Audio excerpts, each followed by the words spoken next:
Jayne and Chris join us now to tell us more. Hiya, guys. Hello. Morning. Nice to see you. Nice to see you. So, skating together, and we'll come to... You skated... we had a skate on the show the other day, which was the puffing of the colours, which is so beautiful, which we'll have a look at in a second. But this is not as easy as it used to be now. You've had to pre-record this one, haven't you? Yeah, that's right. We just before Christmas, we had to do all the pre-work to get it done, just for COVID and all the protocols. So that because now the show's up and running, it's live. Jayne and I have to separate. We can't, we have to do the 2 meters, staying apart, not touching, because if one of us were to get the COVID, it would knock the other one out as well. So it's a precaution, really, just to keep the show going. Absolutely. And Jayne, I think, we all look forward to you two getting back on the ice and skating. So I imagine the prep for this takes a long time, choosing the right song, choreographing the routine. How does it work?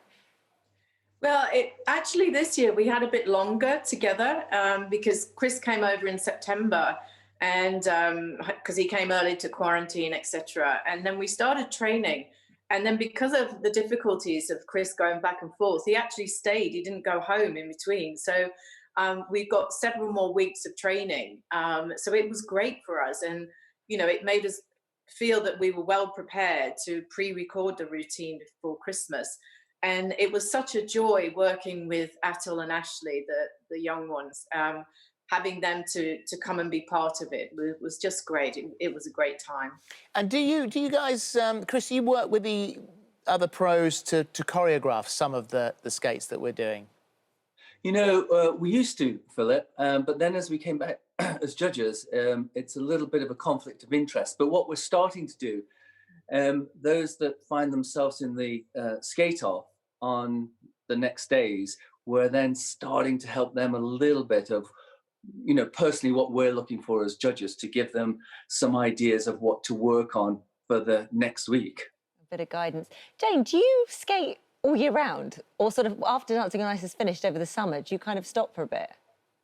Yeah, I do stop for a bit because where I live is not that close to an ice rink. But in preparation for getting ready for this year, I did, as soon as the ice rinks were open again, I was so excited about going back onto the ice. So I did take myself off for a few weeks before Chris came over, just to get back on the ice again and get my feet in.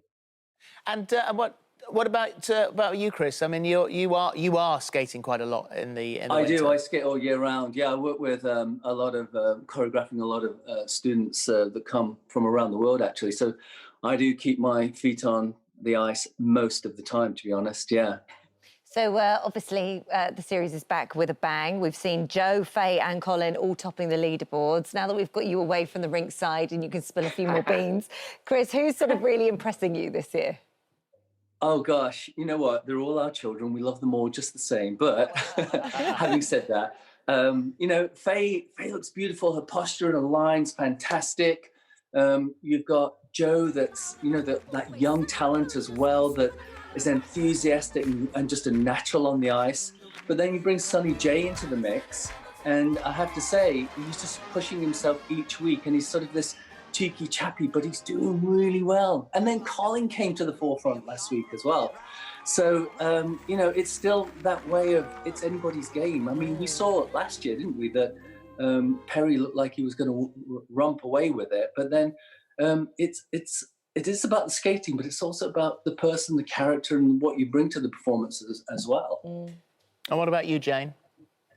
As Chris has just described, all those people are sort of front runners at the moment. But, it's good to have a good group of high standard because, it's part of their journey, to see what will happen next. We've seen a big improvement from day one with Sonny J from where he started. Will that continue? We don't know. We'll have to wait and see. You were talking at the beginning about the fact that you have the distance now, and that's why we have to pre-record the skates. And obviously everyone is being, it is very strict at the rink. That's how we managed to keep that show on. Is the guidelines that, and it really is very rigid. And unfortunately, it means that we've lost Rufus this week. He's had to come out. He's posted a video. This is what he had to say. I will no longer be participating in Dancing on Ice. Unfortunately, having come into contact with somebody with COVID and then isolating, it transpired I myself had COVID, so I have dealt with that and quarantined and the like. Unfortunately, the rules on Dancing on Ice are completely, cut and dry, very strict, because they need to keep everybody on that production as safe as possible. Absolutely, it does have to be strict. So we're really sad that that Rufus should go. Yeah. However, and this is the first time I spoke to our team this morning. This is the first time ever we've used both of our reserves. So we've now got Matt Richardson, who's in, and we look through. David Smith, who's one of our team, had a look through all of our stuff, so thank you to David and Clodagh. Series 3, Michael Underwood injured, so Zara Abraham stepped in and came third. Series 7, Chesney Hawkes withdrew before on an injury and was replaced by Chico, who came third. Gareth Thomas withdrew and wasn't replaced. Monty Panesar injured before transmission, replaced by Lamar. Barrymore injured in a pre-transmission. I'm amazed we get anyone to sign up for this show, quite frankly. Replaced You're by sort of doing us Ramsey. a disservice here, Phil. Be So careful. we've now lost, this year, we've lost Denise Van Outen and Rufus Hound. I always say to the reserves, practice, because you've got like a 60% chance of being part of the show. So, and this year is no different. And obviously, 2 of the reserves are now part of the main cast. So it's exciting for them and it's exciting for us as well. Well, I mean, Amy, as you know, Tinkler, who came in, our gymnast, our Olympic gymnast, you know about Olympic mentality, and she definitely brought that to the ice, didn't she, Jayne? Yes, I mean, she was terrific. I did get booed because I gave her one of the lowest marks, but I can see definitely the potential there, just to work on her skating skills a bit more, but she has beautiful lines and presentation, and she has a great partner in Joe. And Chris, how are you feeling this year? I mean, it's very different at the rink. No audience, but we've got the other skaters who are, I think, compensating amazingly well. I think they were booing us as well. Yes, they were. Yeah. It's different, but it is miraculous that that the team have managed to put it on. I have to say, there's so many moving parts to Dancing on Ice, just with the ice aspect and bringing all these elements together to put on a live show on a week-to-week basis. I've just been amazed by the team and ITV that have been able to pull this together, and they've done the most amazing job. It is different in the studio, but having said that, I think the performances and the atmosphere that's being generated for those performances is fantastic, and people are stepping up to that performance when they are coming out. So maybe they're not seeing several hundred faces, but they're feeling the atmosphere when they're coming in and they're about to skate. Oh, thank you, guys. We'll see you Sunday. Dance 6 week, p.m. Jayne. It's dance week.